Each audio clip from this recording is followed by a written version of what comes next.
তো আমি এখন বর্তমানে দাঁড়িয়ে রয়েছি কলকাতার দমদম। আর এই কলকাতার দমদম নামটি শুনলেই আমাদের কলকাতার মেসের কথা মাথায় আসে। তো আজকের ভিডিওতে কলকাতার মেস ভালো হবে নাকি কলকাতার ঘর ভাড়া ভালো হবে, তো আমি সেটি নিয়ে আলোচনা করব। তবে তার আগে আমি দেখে দিতে চাই যে এই যে কলকাতায় সাউথ দমদমে কিন্তু এই পুরো এলাকা জুড়ে কিন্তু মেস কিন্তু রয়েছে।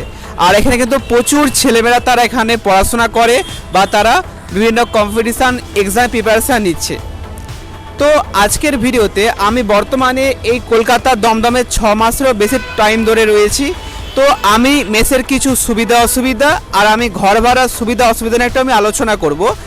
তো প্রথমত আসছি মেসের সুবিধা হলো যে আমরা সবাই জানি যে মেসের খাওয়াটা তারা অ্যাটাচ করে দেয়, অর্থাৎ বিভিন্ন খাওয়ার মানে রান্না করার মাসি বা রান্না করার লোক থাকে, তার ফলে কিন্তু খাওয়াটা কিন্তু আমাদের নিয়ে আর ভাবতে হয় না। আর সেকেন্ড সুবিধাটা হচ্ছে যে ধরো একটা মেসে 2-3 দিন ধরে আছে, তাদের বন্ধুরা কিন্তু তাদের মানে গ্রুপ স্টাডিটা ভালো হয় বা নেটওয়ার্কিংটা ভালো হয়, পড়াশোনার একটা এনভায়রনমেন্ট ক্রিয়েট হয়। তো এটা হচ্ছে মেসের সুবিধা। আর মেসের অসুবিধা হলো যে প্রথমত আসছে রুমের প্রাইভেসি থাকে না, বা অনেক সময় দেখছি আমি ছেলেমেয়েরা একটু নেশায় আসক্ত হয়ে যায়। আমি কেন বলছি দেখাবো। এই ছাদে কিন্তু আমি দেখলাম যে অনেক বিড়ি সিগারেট বা অনেক মদের বোতল পড়ে আছে, নোংরা করেছে।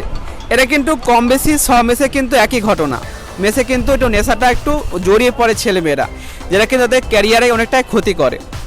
আর দ্বিতীয় যে অসুবিধাটা হচ্ছে, অনেক মেসে আমি দেখেছি যে পড়াশোনার যে সঠিক এনভায়রনমেন্টটা থাকে না, সবসময় হই হুল্লোড় এটা সেটা, তার ফলে কিন্তু এটা মেসের অসুবিধা। আর এবারে আমি আসছি ঘর ভাড়া।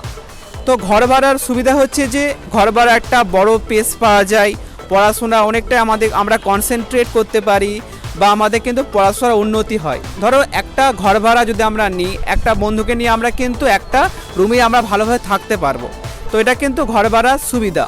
আর আমাদের ঘর ভাড়ার প্রাইভেসি থাকে, আমরা ঘর ভাড়া অনেক কিছু আমরা আমাদের মনের মতো করতে পারি। তো এটা হচ্ছে ঘর ভাড়ার সুবিধা। আর ঘর ভাড়ার অসুবিধা হলো যে একই জিনিস, যে খাওয়ার আমরা ভাবতে হয় আমাদের সকালে খাবারটা কি হবে, রাতের খাবারটা কি হবে। তো এটা হচ্ছে ঘর ভাড়ার অসুবিধা। তো তোমরা যারা দমদমে মেসে বা ঘর বানিতে চাও, তো তোমাদের সাধ্যমতো তোমরা, যদি আমি খরচটা বলে দিই, মোটামুটি মেসের খরচটা আছে 4,000 টাকার মধ্যে একজন দুজন থাকলে, আর একজন থাকলে 5,000 টাকা উপরে। আর ঘর ভাড়া মোটামুটি 6-7 হাজার টাকা খরচা হয়ে যায়। তো এটা আসছে মেস এবং ঘর ভাড়া কিছু সুবিধা অসুবিধা। তো তোমরা নিজেরা ডিসাইড করতে পারো যে তোমাদের জন্য পার্সোনালি তোমাদের জন্য কোনটা বেস্ট হবে, ঘর ভাড়া নাকি মেস। তবে যাই হোক না কেন, এই দমদমে কিন্তু প্রচুর ছেলেমেয়েরা, ওই দিকটা হচ্ছে বিভিন্ন ঘর ভাড়া থাকে তারা, আর এদিকটা হচ্ছে পুরোটাই মেস এরিয়া। তো তোমরা ডিসাইড করতে পারবে যে তোমাদের জন্য ঘর ভাড়া ভালো হবে নাকি মেস ভালো হবে। তো আজকের ভিডিওটা এইটুকুই। তোমরা ভিডিওটা লাইক করতে পারো এবং তোমরা কমেন্টে জানাতে পারো তোমরা কি ডিসাইড করেছো, ঘর ভাড়া নাকি মেস।